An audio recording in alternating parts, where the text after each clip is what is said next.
Hello and welcome back to another masterclass. I'm sure many of you know me. I am Tanya Johnson. Today I am so thrilled to have Steve Biddulph here with us. Welcome, Steve. Hello, Tanya, and terrific to be talking to people way over there from down here in Tasmania. So hello, everyone. Oh, the world is such a small place now. It's incredible.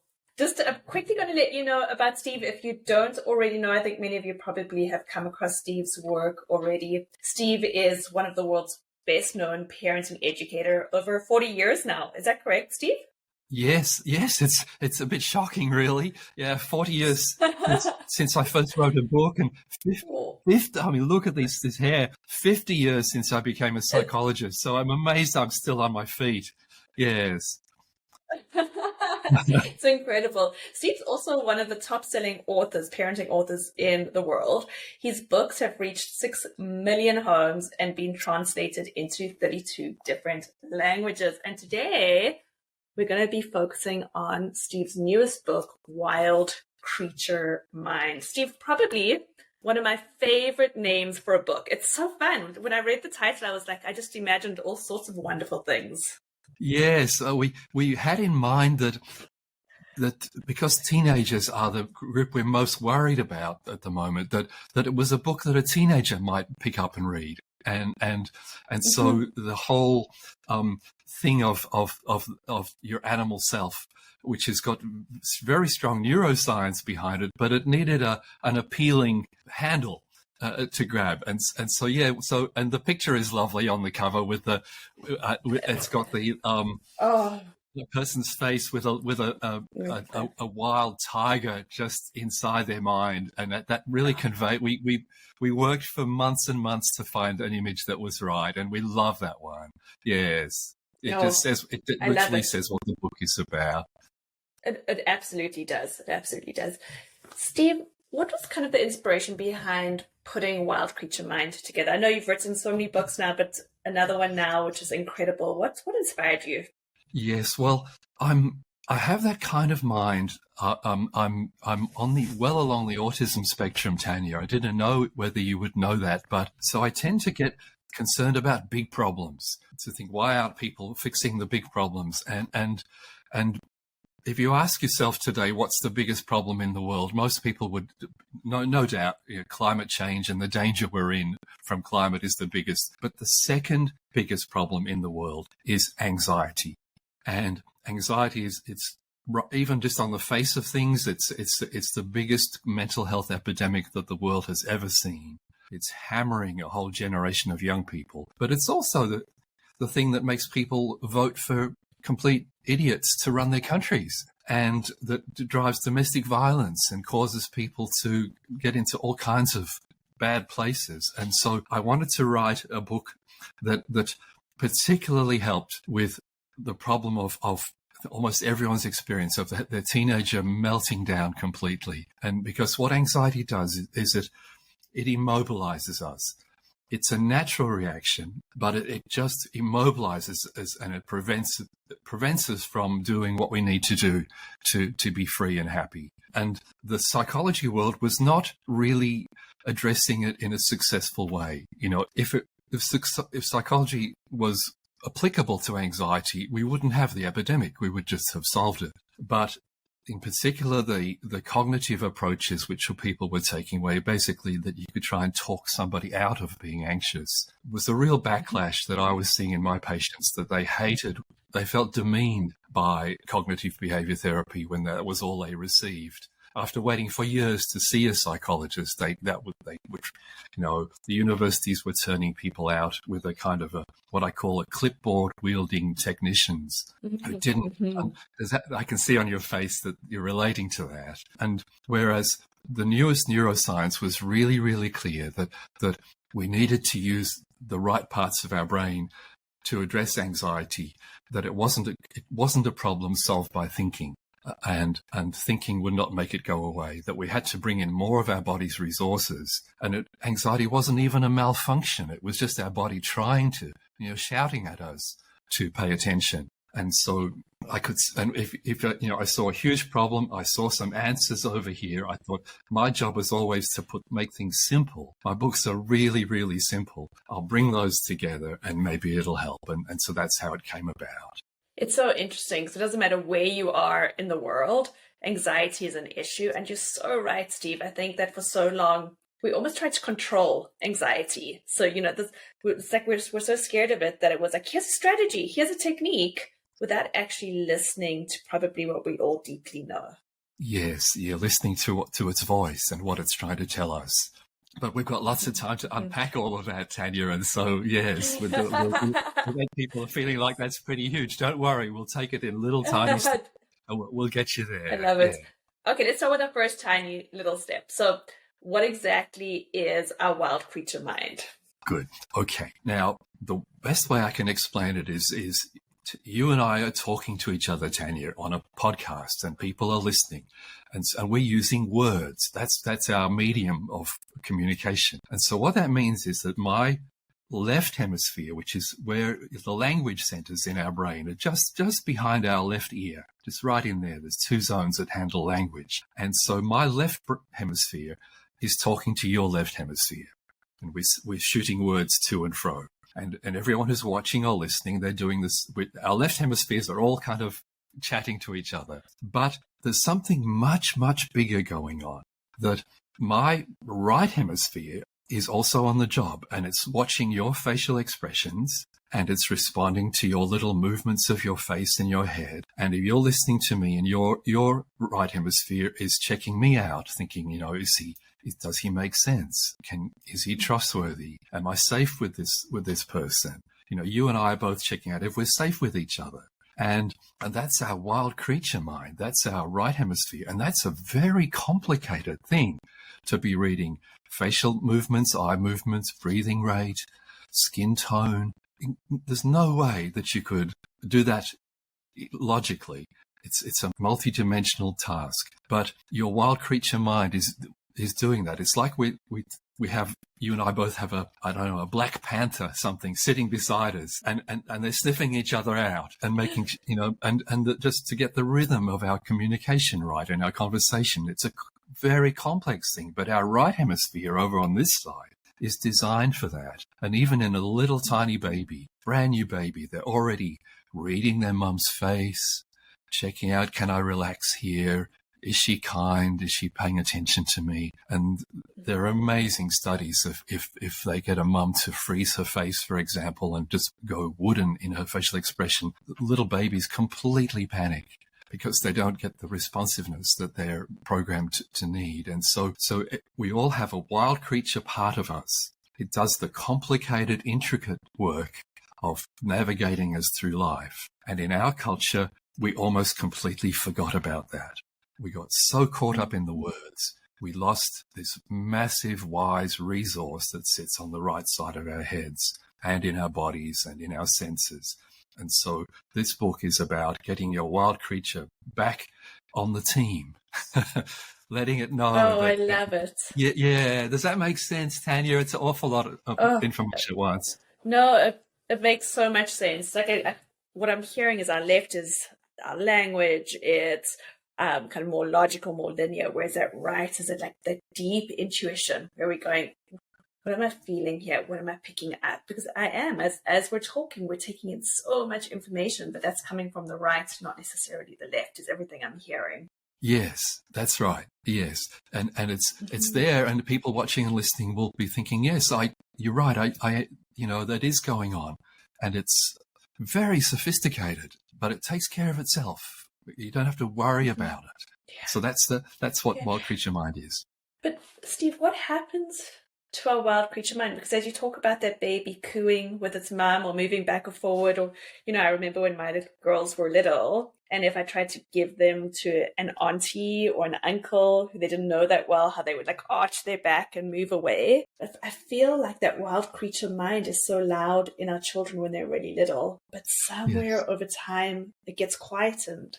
Yes. Well, what we are going to talk about as we keep going with the today, Tanya, is that you can keep this alive in your children. If kids don't feel, if they don't have something confirmed, then after a while they just think it must be just me, and they just let it go. And so if a parent says things like, I don't know why, but I don't feel comfortable about this friend that you're going to visit.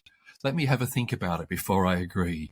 Then they think, okay, mum has, things inside her that she feels uncomfortable. And so your child can think, well, I felt uncomfortable in that situation there. And so you're allowed to feel that. And we can give you some examples later about where parents used what's called felt sense. Because the words like intuition and things are very woo-woo. They're very kind of fuzzy. But there's a very specific thing which was the neuroscience people realize, which is the way our animal part of our mind talks to us. It doesn't have language. It uses direct messages to the body. And so if a tiger is in the forest and it's been hunting a deer all day long, it's been stalking this deer, and it's finally in a clearing late afternoon, and the tiger's meters away to getting ready to pounce, and all of a sudden the birds go quiet in the forest. Birds that have been raucous and noisy, all suddenly they go silent. The tiger is in mid-step, will freeze. Its paw doesn't even touch. It's like freezes in mid-stride. Now it doesn't think. It doesn't go into words. The tiger doesn't go like, the birds went quiet. I'm gonna wait and see what's going on. It's direct. It's direct sensing to direct body message, freeze. Now, that has kept every animal species alive for billions of years, and we have that too. We didn't lose any of the abilities of our animal selves when we became human. It's in there, but the way it works is it goes from right hemisphere down the vagus nerve into the body, and we feel it as a physical sensation. Now, if you like, we could do a demonstration exercise for your viewers and listeners. Would you like to? Are you game for a bit of an experiment? Yes. Okay. Beautiful. So an exercise together. Yes. Now, let me start off. This is a very simple thing, and it's private, and so you don't have to say anything about what happens here. But all you do is you choose two people that you care about, and so. People watching, you can choose two of your kids, for example, or you could choose both of your parents, or two friends, or if you're a childless, friendless orphan, you could big hugs to you, but you could choose your next door neighbors. It doesn't really matter, but you just choose two people that you care about, and when you've done that, you just choose one of those two. You take one of those two. That's great. And you picture them in your mind's eye and what they look like, kind of what their face looks like, and maybe even what the sound of their voice is like. And as you got them sort of fully there in your mind, you go down into your body and you notice down the middle of your body what sensations happen when you're thinking of that. Yeah, when you're thinking of that person. And you'll notice there's kind of definitely some little sensations there that happen, maybe in your tummy or your heart or wherever it is. Yeah, that's your thing. Absolutely, yeah. I can feel it kind of right here. Yeah, like just kind of by my heart, but under.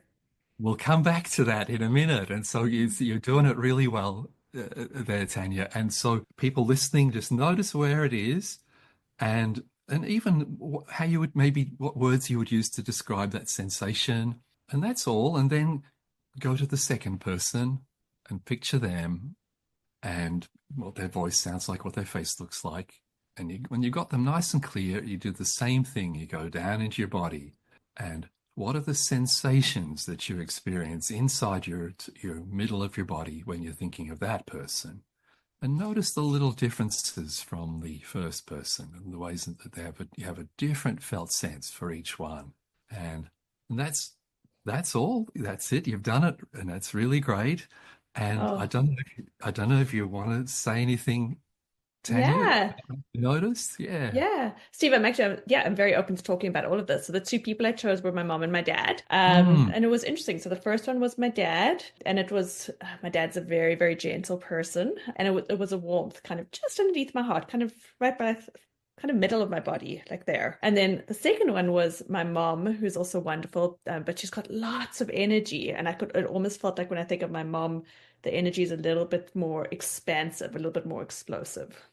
Mm. And so in your body, it was a different feeling to think of Co- her, Completely. and very distinct. Yeah, that's wonderful. And so for everyone that's trying this out at home, the things what here's what you'll notice that the that you have for every thought or every situation that you have in your consciousness, there'll be a felt sense in your body that the response to that it is changing. It's not the same from moment to moment. If you'd had, for example, an argument with that person this morning, that would be in there somewhere. There'd be a little clench or a little kind of heat or something. It's a real time update where I'm at with that person in a very sort of bodily sense of them. And when you pay attention to it, it's not static. It moves, it changes. And you may have even had a feeling like, oh, I would like to have explored that a little bit. You know, that was interesting what was going on. And so this is your felt sense. And it's there 24/7, waking or sleeping, it's going on. And it's what it is, it's your right hemisphere giving you a sense of where to go or how to be. And so, in a different kind of situation, where, your child has said something in passing as they're going to their bedroom and you're busy and you're pretty taken up with a lot of thoughts, but something in you goes, that doesn't feel right. Or you're driving to the airport and you're going on a big overseas trip and you've been preparing for weeks and you're driving along and something niggles. We've got these lovely words like misgivings or niggles or qualms. I don't know if they say the Mhm. word qualms in Canada for but the feeling is there. There's no denying it. And say you're going to the airport, maybe a good thing to do, maybe pull over to the side of the road and sit with that feeling. And it's in my tummy. It's down in my tummy. There's a real kind of little kind of unease there.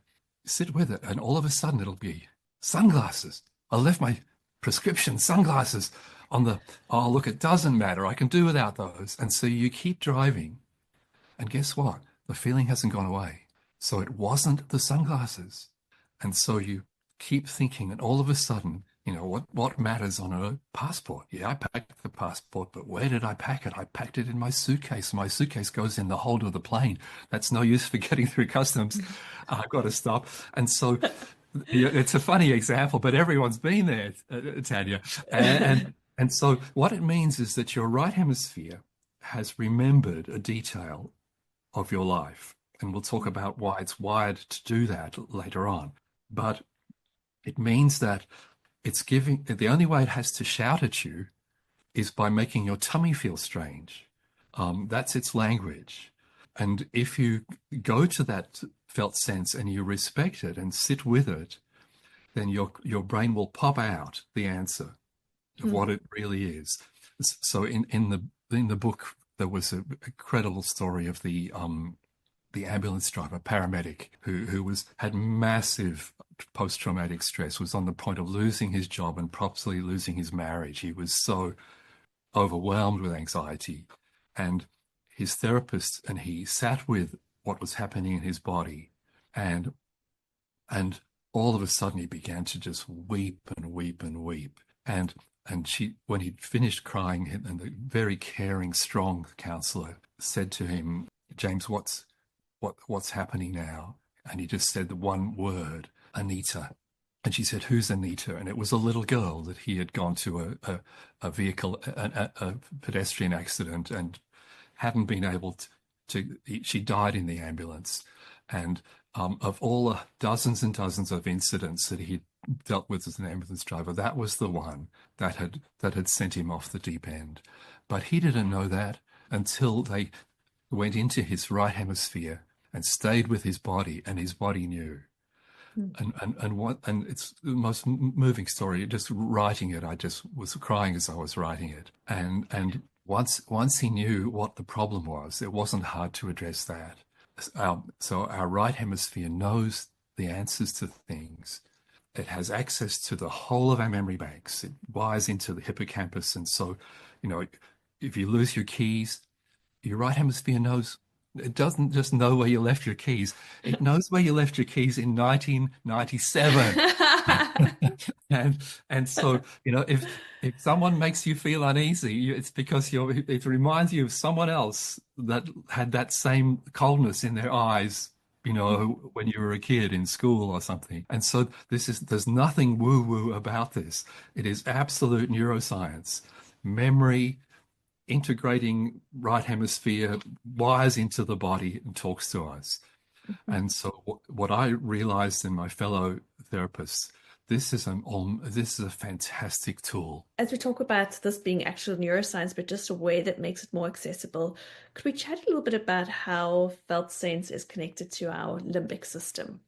Yes, I think that must be it's early, it's first thing in the morning here in Tasmania. I can tell I'm a bit excitable, and so I'm trying to say too much at once. And you're a very good listener, and so I have to slow myself down and get back into my body. And so let's build the building blocks properly here. The first thing, of course, is the hemispheres of the brain.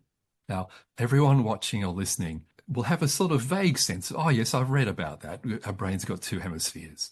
It's like if you're sharing an orange for your children on a hot summer's day, the orange just pulls apart down the middle, and a brain does that as well.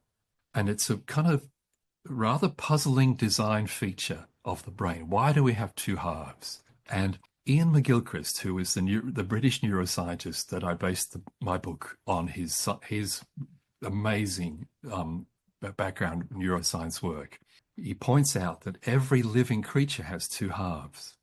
The tiniest fish, and it turns out if you think of a blackbird on a fence in the early morning, and a blackbird is looking for breakfast, and it lands on the fence of your backyard, and it spots a worm. It focuses on that worm, but if you watch this happen, everyone's seen this happen. It never ever flies straight down to the ground. It tilts its head, which is an interesting thing. Chickens do it, dogs do it. It tilts its head, and one eye goes towards the worm.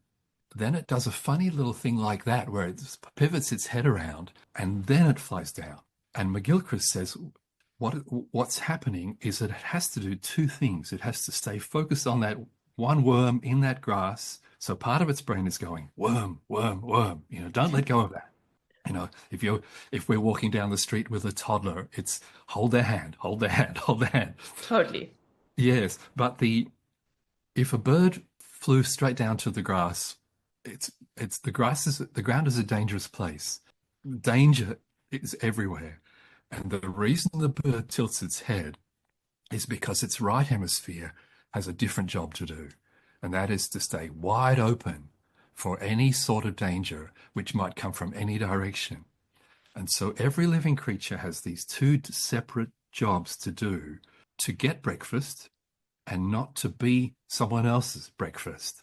And so our brain divided because those are such different tasks. One of them is focused, and one of them is wide spectrum, receptive and open.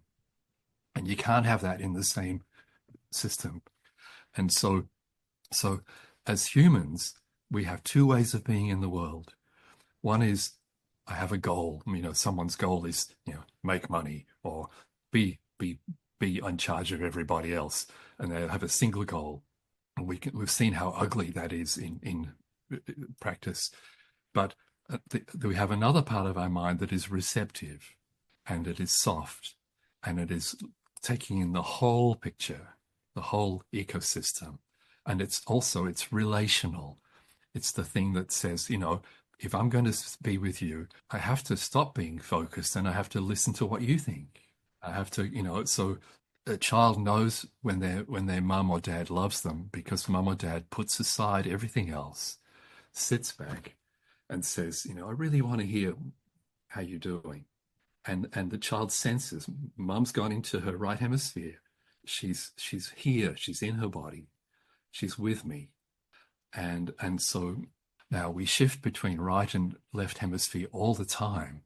But because the left had to be focused, its job was to exclude everything else and not notice anything else.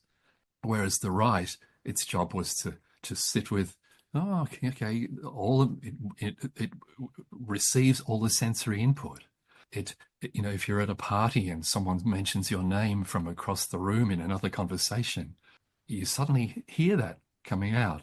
I have a friend who has ADHD, a young woman who helped a lot with the writing of the book, and she said in a restaurant she follows 5 conversations at once because it's too boring to just listen to the one. She said to me, she said, Steve, here's a compliment. She said, I've listened to you for the last 5 minutes. I have never listened to anyone for 5 minutes in my life. And I love it. yeah, and so our right brain is wide, doing this big take on everything around. We might know that we feel unsafe, but we haven't got the first idea why, but our right brain does.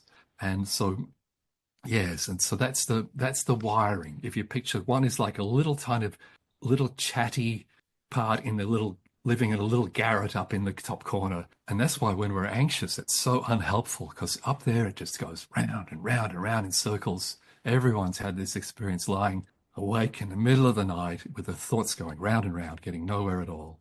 But if we go into our body and we go and listen to what's happening, it actually can help us out of the anxiety and help us get back to feeling at peace again. And we can talk later about how you do that as a technique. Steve, it's so interesting as you were speaking about that right brain or our wild creature mind. I feel like the very, very first time I ever fell deeply in love with my husband was probably, we've been dating for a few weeks, but we went to a restaurant and I was telling him a story about a trauma that had happened in my world. And he was so deeply engaged with what I was saying. And it was in that moment, I think, that my wild creature mind said, this is a safe person. This is somebody that I want to be with. He's the guy. He's the guy. He's the one. Oh, isn't that fantastic? That's so lovely. Mhm. Yes, if you find a person who gives you their full, that's what love is. Love is Mhm. someone who gives you their full attention Yeah. Yeah. and is willing to do. Yeah. Oh, that's really. Yeah. Yeah. Yeah. Okay, so Steve, I think the big question from everybody is, I think for a lot of people, it feels like we can't hear our wild creature mind anymore. And the question following that is, how do we start to do this again? Yes.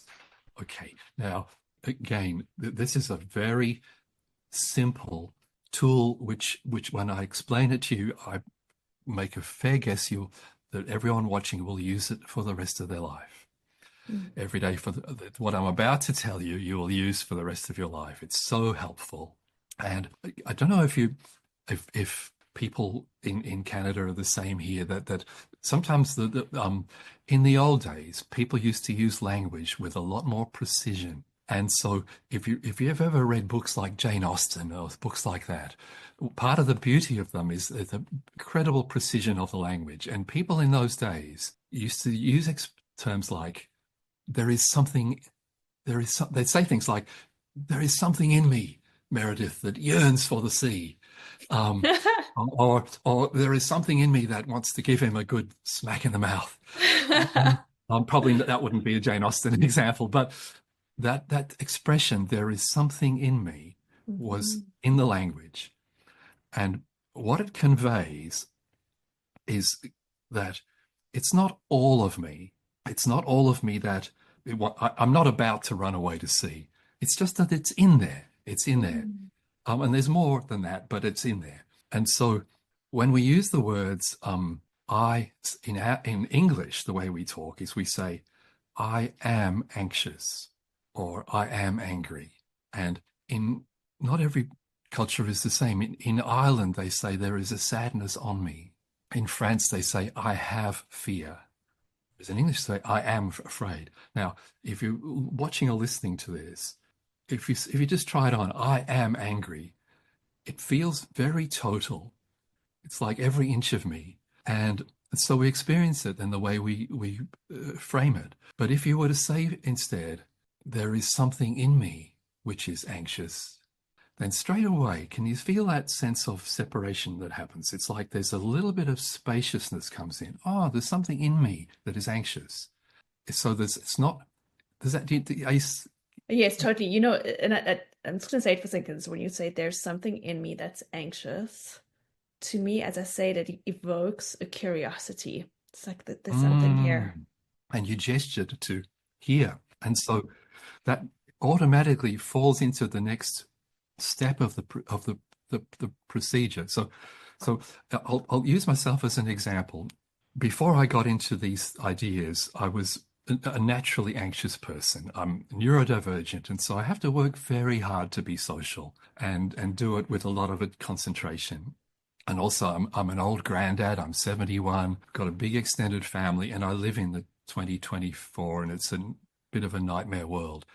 So I would easily wake up in the middle of the night in full-on anxiety. You know, I just wake up and my heart would be pounding, and there'd be any number of things to sensibly be anxious about. But it was no use. It's no use being anxious in the middle of the night. And so when I learned about these approaches, okay, first step, I'm not feeling very good. I want to, let's fix that. You know, there is something in me that feels not very good. Anxious is probably the closest word I can put to it, but okay, where is it? Where and okay, it's sort of down in my, it's right down here somewhere, down in my intestines almost, sort of feeling like a clenching feeling. Okay, and this is a really important step because you now need to bring both sides of your brain together to work on this. You find a word to describe the sensation. Okay, is it clenching? It feels like clenching. And you try that word out. Now, your first guess is never right because this is like a wild creature emerging from the bushes. It's vague and misty. You can't quite see it yet. You say clenching and you go down there and no, that isn't quite it. Oh, look, it's more like a churning. Okay, so try that. Try, and you say churning to yourself. And if you go down in your tummy, you'll get like a yes or a no feeling. You're like, yes, that's what it is. It's churning. And you stay with it. And this is where, with helping your children with things, the wild animal thing is so appealing to them because it's like there's a little animal inside you. You have to make it welcome. You have to be gentle to it. It's scared or it doesn't trust you. You have to send a message to your tummy of, I want to hear you. I want to see you. I know you're trying to help me. And if 9 out of 10 times if I'm lying there in bed and I think, okay, it's kind of a churning and I stay with it, it kind of gets a little bit bigger and then it just kind of dissolves and goes away. Because for my animal brain, there is no danger in the bedroom at night in my safe house in Tasmania. My wild creature knows it's safe because the wild creature lives in the present moment. And I'm asleep within seconds. 1 time out of 10, though, it's different. The more I pay attention, the stronger it grows, but maybe it moves. Maybe it comes up into my shoulders or it comes like a shield across the front of my heart. And my favorite word these days is, Tanya, is resolve. I have a feeling of resolve, like, no, I am angry about that thing that's happening. And I'm glad to be angry. I don't want to not be angry about that. Tomorrow I'm going to do something about that. That feeling is not going away. It's getting stronger. And with that resolve, I fall asleep because my parts are now agreed about something. And so I want to be clear with your viewers. The wild creature methods are not about sedating us or making us a kind of blissfully walking into disaster. If things are wrong, they will feel wrong, and you will figure out what to do about them. And the heroine of the Wild Creature Mind book was the teenager called Ellie, and Ellie had massive anxiety, but when her therapist helped her to get to the bottom of that anxiety didn't go away. It changed, and it changed into incandescent rage about what was happening to her and her girlfriends in her town, and she ended up doing a whole lot of things about that. But this is just to know that when we tune in to our wild creature, much of the time it'll bring peace and we'll settle. But some of the time, anxiety is there for a reason, and it'll mobilize us to that this isn't right. We've got to change this. Now, does that all make sense? I've got went on a bit Absolutely. there. So there's something when we feel as if something's keeping us up at night or in the middle of the day when we can just feel unease.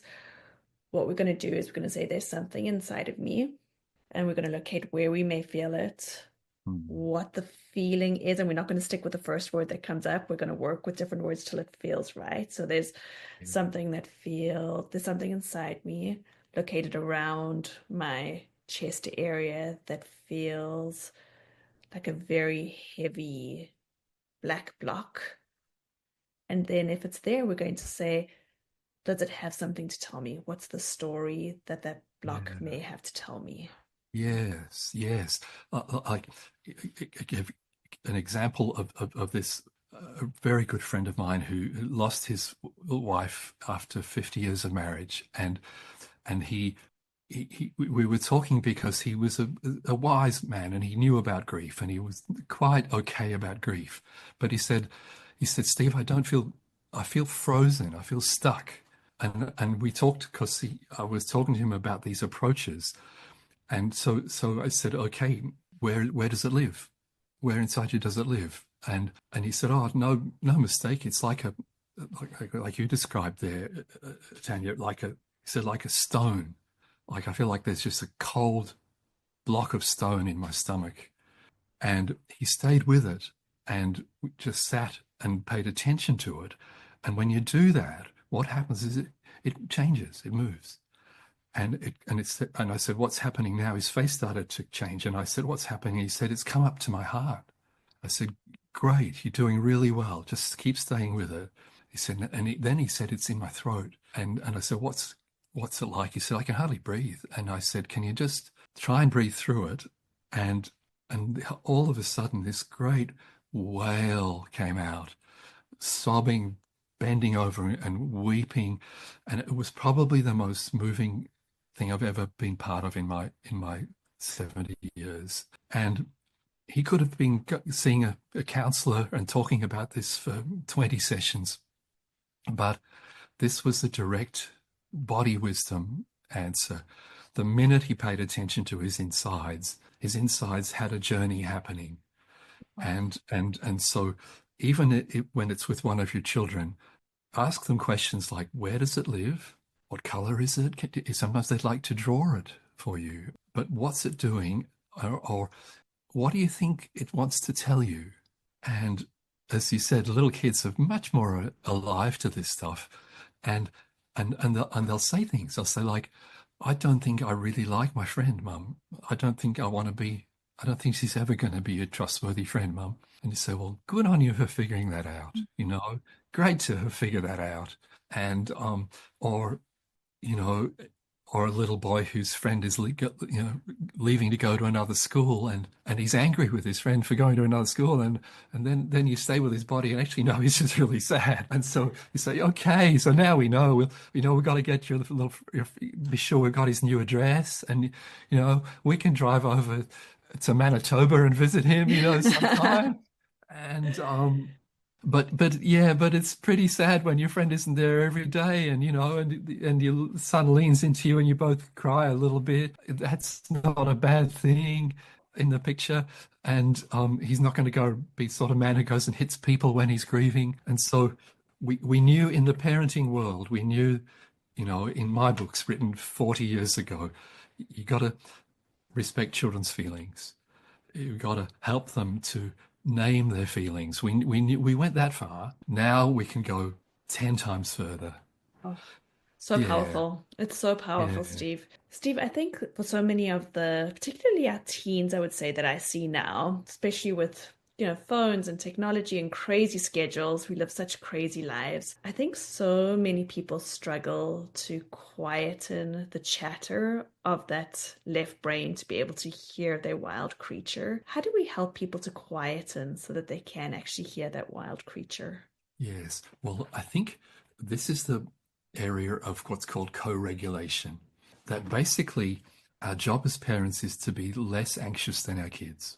And so, if you're at home, say, and your child comes in from wherever they've been, and their anxiety's up there, and ours hopefully is down here. And so if the danger is they're agitated and we'll get agitated with them, and then everyone's agitated. And so it's a paradox. It's as if it's like my job a parent is to be not worried, whereas I think we thought it was to be more worried than our Mhm. children. And so their wild creature reads yours. And if you're in the house doing whatever you're doing, whether it's talking to them or just doing various tasks around the place, they will sense where you are. And if you are both present and you're tuned in, so you're saying, no, I really, tell me about that. I really want to know. What happens is they'll downregulate to where you are. Two people are in a room together, they will always average out. And if you stay steady down here, they'll come to where you are. And so it's this kind of paradox where you have to pay more attention to your wild creature. And you notice, whoa, when they mentioned being bullied, that really set me off. My heart started to race and I had sort of kind of angry muscle feelings in my arms. That's interesting, sit with that a little bit. Oh, geez, I remember in grade 3, I had a horrible bully that I had to deal with. And okay, how interesting that's still around in my mind. When I come to talk to my child about the bullying they're experiencing, just be conscious I've got a bit of baggage myself. And so if we have that kind of awareness and that presence, then we won't tangle them up and make them worse. And Mm-hmm. so what they'll experience, it's a very non-verbal, very, quote, intuitive thing. They will feel like whenever I'm around mum, I always feel better. You know, it's not even to do with what we say. Like once I wanted to design a billboard that said, "I always feel safe with my dad." It had a little girl's hand holding a dad's hand, Wow. um, so the dads would get the message. Be safe to be around if you do nothing else. And so with a teenager, I would get them to read Wild Creature Mind. It tells the stories of some teenagers who've gone through worse things, and Mm-hmm. they can learn the strategies. But their mum and dad, we are primarily their safe base. And if we work on ourselves, then that we can power that up fivefold. And it's just a really great thing. We bring down the whole family stress levels. Yeah, I hope that makes Yeah, sense. it totally does. And Steve, it was funny. I was actually thinking of you this morning. I went to it was a hot yin yoga class this morning. I haven't been for a while. And we went into one of the poses, and I actually had an emotional response in that pose. And I think that when we start to feel our body again, it's so much Mm. easier to say hello to our wild creature mind. Yes, yes, all of those things which we're naturally drawn to, of yoga and Tai Chi and Feldenkrais and all those different modalities. And it's so interesting how stuff pops up when we do them. Even when I go hiking, I get into old arguments. And I have to really let that go, just concentrate on the walking. In the book, there's a chapter on tremoring, which is a method for just lying on your back and putting your legs in a position where they start to vibrate. Because I tried this out, and we haven't got time to explain it today, but when I did this, I had this overwhelming memory of being anesthetized as a little boy for a tonsil operation, having tonsils out and having the mask put on when they used to use the ether. And yeah, and I'm lying on like a 71-year-old man lying on my carpet in my living room, remembering being 4, having my tonsils out, and my body was just vibrating. And my therapist part was thinking, well, yay, great to get that out of the way. It's incredible. It's incredible what the body Yeah, holds. Yeah. yeah. Mm. Yeah. Steve, I think just again, just I want to give just amazing props to the work that you've done. I think what I love, and I was mentioning this morning to somebody else, that when I read your book, it felt like I was sitting on the sofa talking to you. It was like we were just having this beautiful, long conversation, and it was as if I knew you really well. So it's this beautiful, intimate journey with you that is so incredibly, incredibly impactful. Well, that's a very lovely compliment, and that was what I tried to do. I wanted the people to feel like, because it's not just information. That information is here, but I wanted them to feel my heart was there as well. That Mhm.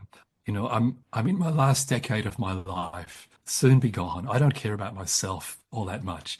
I really care about the you and your children and the world of the future. So if I can send some love into that, I'm will die a happy man. Mm. And so I'm really glad that I, even to some degree, succeeded with this book. Thanks so much. Thanks to everyone who's been listening and watching us, giving us their time. And I hope this makes a difference for the whole of your life. And thank you so much. Yeah. Thank you, Steve.